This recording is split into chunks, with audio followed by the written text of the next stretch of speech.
नमस्कार.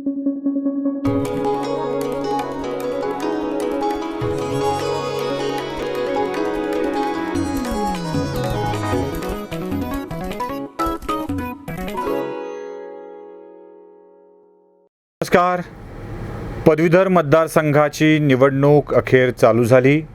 सगळ्या पक्षाचे बहुतेक उमेदवार घोषित झालेत.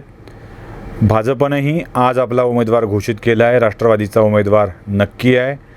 ढवळेंची उमेदवारी नक्की आहे. म्हणजे 3 उमेदवार तरी रिंगणात आहेत. काही बंडखोरी होण्याची शक्यता आहे.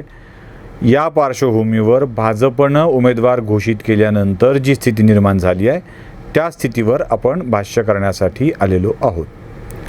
जरा सोपं आणि सुटसुटीत समजून घेऊया. भाजपनं आपले 4 उमेदवार घोषित केले. त्यातला अमरावती हा शिक्षक मतदारसंघ आहे. तर नागपूर, औरंगाबाद आणि पुणे हे 3 पदवीधर मतदारसंघ आहेत. या 3 मतदारसंघामध्ये भाजप उमेदवारी थोडीशी सोशल इंजिनिअरिंग करून देईल असं अपेक्षित होतं. म्हणजे नागपुरात जोशींना उमेदवारी देणं हे जसं गृहीत होतं तसं पुण्यामध्ये त्यानंतर मराठा उमेदवार दिला जाईल असं अपेक्षित होतं आणि ते तसं घडलंही. जेव्हा नागपूरला ब्राह्मण, पुण्यात मराठा आणि औरंगाबादला एखादा ओबीसी किंवा मराठा ब्राह्मणेतर चेहरा दिला जाईल असं अपेक्षित होतं. मग त्याच्यामध्ये 2 नंबर लागली पाहिजे होती. एक प्रवीण घुगे किंवा दुसरे बसवराज मंगरुळे. या दोघांचे नंबर लागणं अपेक्षित होतं, पण तसं काही घडलं नाही. या दोघांच्या ऐवजी शिरीष बोराळकर या पुन्हा त्याच म्हणजे मागच्या वेळी पराभूत झालेल्या चेहऱ्याला भाजपनं संधी दिली आणि ओबीसी आणि लिंगायत या दोन्ही समाजाला डावललं. आता प्रवीण घुगे यांना डावलताना भागवत कराड यांना राज्यसभा तर रमेश कराड यांना विधान परिषद दिल्यामुळं पुन्हा एकदा वंजारी समाजाला संधी द्यायची का असा प्रश्न उपस्थित झाला आणि त्यातून कदाचित घुगेंचा पत्ता कटला असावा.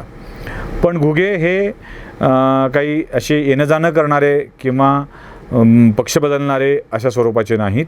ते संघ परिवारातील आहेत. ते निष्ठावंत आहेत. अखिल भारतीय विद्यार्थी परिषदेचे प्रदेश मंत्री होते, महामंत्री होते. त्यांनी भाजपचंही संघटन मंत्रीपद सांभाळलेलं आहे आणि त्यानंतर ते आता इच्छुक होते या मतदारसंघातून. पण दोघांनाही डावलत भाजपनं बोराळकरांच्या गळ्यामध्ये ही माळ घातलेली आहे. आता ओबीसी जो नाराज झाला आहे तो आणि मराठा समाजाचं मतदान भाजपला मिळेल का हा मोठा प्रश्न आहे. त्यासोबतच आणखी काही घडामोडी घडत आहेत. त्या घडामोडी कितपत खऱ्या हेही मानावं लागेल. त्याचा विषय आपण पुढच्या भागामध्ये करणार आहोत, ज्यात विवेकानंद उजळमकर कार्यकर्ता जो निवडणूक लढवायची म्हणतोय त्या विषयावर आपण बोलणार आहोत. आणि रमेश पोकळे हे एक वेगळं नाव आहे अजून की जे बीडमधून लढवण्याचा प्रयत्न करत आहे. रमेश पोकळेंचं लढवण्याची इच्छा आणि बाकी बीडमधले काही विषय याविषयी आपण पुढच्या भागात बोलणार आहोत. आताच्या भागामध्ये काही गणितं आपल्याला समजून घ्यावी लागणार आहेत. जसं मागच्या वेळेला आपण एक व्हिडिओ केला होता, पवारांचा माणूस भाजपचा अध्यक्ष, तुम्हाला आठवत असेल. चंद्रकांत पाटलांनी कोथरूड मतदारसंघामध्ये विजय मिळावा यासाठी असं म्हणतात की कर्जत जामखेड मतदारसंघामध्ये तडजोड केली होती. आताही जर आपण नीट बारकाईनं बघितलं तर लक्षात येईल की पुण्याची जागा ही काँग्रेस पार्टी लढवणार आहे, राष्ट्रवादी काँग्रेस नव्हे. त्यामुळं तिथून सांगलीमधले मातब्बर नेते देशमुख यांना पदवीधरची उमेदवारी देण्यात आलेली आहे. अनेकांची अशी अपेक्षा होती की कदाचित हर्षवर्धन पाटील जे आहेत त्यांच्या मुलीला किंवा त्यांना उमेदवारी मिळेल किंवा देशमुखांचे जावाई जे भोसले त्यांना तिकीट मिळेल अशी अपेक्षा व्यक्त केली जात होती. पण या दोन्ही शक्यतांना वगळून म्हणजे हर्षवर्धन पाटलांना राष्ट्रवादीत सहकार्य करण्याची शक्यता नाही आहे आणि देशमुखांच्या जावायला देखील राष्ट्रवादी सहकार्य करण्याची शक्यता नाही आहे. त्यामुळं त्यांना वगळून म्हणजे भोसले आणि पाटलांना वगळून हे तिकीट दिलं गेलं. ते सांगलीच्या देशमुखांना, त्यांना मात्र राष्ट्रवादी पुण्यामध्ये सहकार्य करणं शक्य आहे कारण उमेदवार काँग्रेसचा असणार आहे. अर्थात ह्या सगळ्या आतल्या बाजू आहेत. राष्ट्रवादीसोबत सेटिंग असेल तर पुणे विधान परिषद पदवीधर विधान परिषद मतदारसंघ भाजपसाठी सोयीचा राहणार आहे. आता जर राष्ट्रवादीचं सहकार्य पुणे या भागामध्ये हवं असेल तर राष्ट्रवादीला कुठे ना कुठे सहकार्य करणं भाग आहे. त्यात नागपूरमध्ये राष्ट्रवादीला काही हाती लागण्याची शक्यता कमी आहे, कारण विदर्भात राष्ट्रवादीचा जोर कमी आहे. मग ही शक्यता उरते ती फक्त आणि फक्त मराठवाड्यामध्ये. म्हणून औरंगाबाद पदवीधर मतदारसंघामध्ये राष्ट्रवादीचा मार्ग भाजपनं प्रशस्त करायचा आणि पुणे पदवीधर मतदारसंघामध्ये भाजपचा मार्ग राष्ट्रवादीनं प्रशस्त करायचा, अशा स्वरूपाची ही खेळी तर नाही ना, असा प्रश्न पडतो.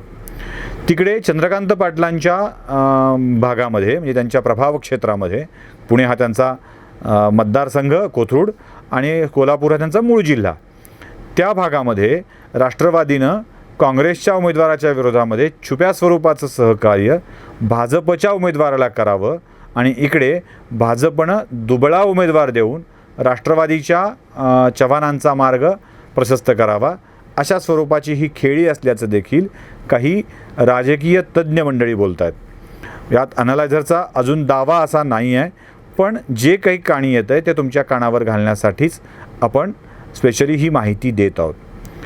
खरं तर मागच्या निवडणुकीमध्ये शिरीष बोराळकरांचा पराभव झाला होता आणि हा पराभव इतका जबरदस्त होता की पहिल्याच फेरीत पराभूत होण्याचं याआधी भाजपच्या वाट्याला कधीच दुःख आलेलं नव्हतं.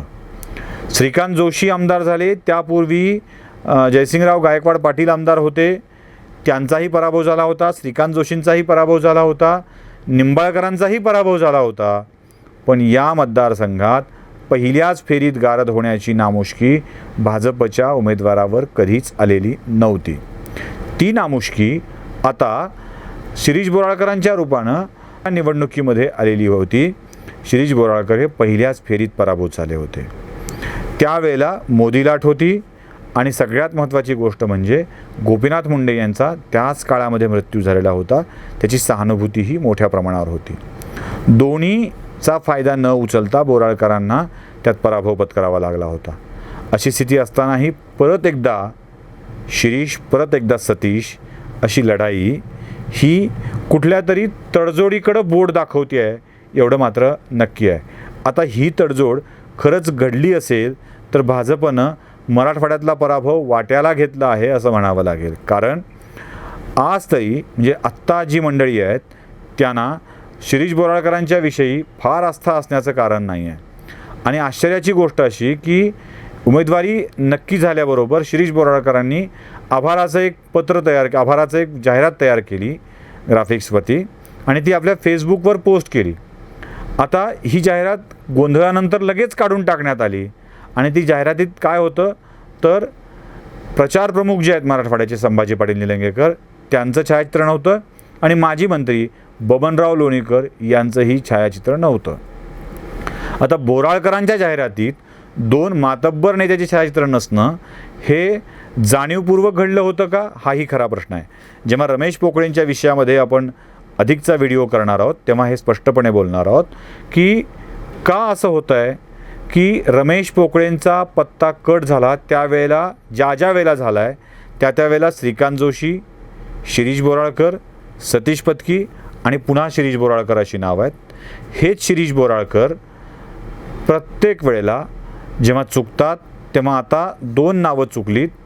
ते दोन नावं आहेत बबनराव लोणीकर आणि संभाजी पाटील निलंगेकर. हे असं का घडतं आहे ते देखील तपासलं पाहिजे. यावर मला भाजपच्या एका छान खेळीचा वास येतो आहे. ती खेळी कोणती असेल, कशी असेल हे आपण जाणून घेऊया पुढच्या भागात. लवकरच म्हणजे उद्याच हा पुढचा भाग आपण देणार आहोत. अनालायझरचा हा व्हिडिओ कसा वाटला ते नक्की कळवा. लाईक, सबस्क्राईब करायला विसरू नका. बेल आयकॉन नक्की दाबा. आपली भावना आमच्यापर्यंत नक्की पोचवा.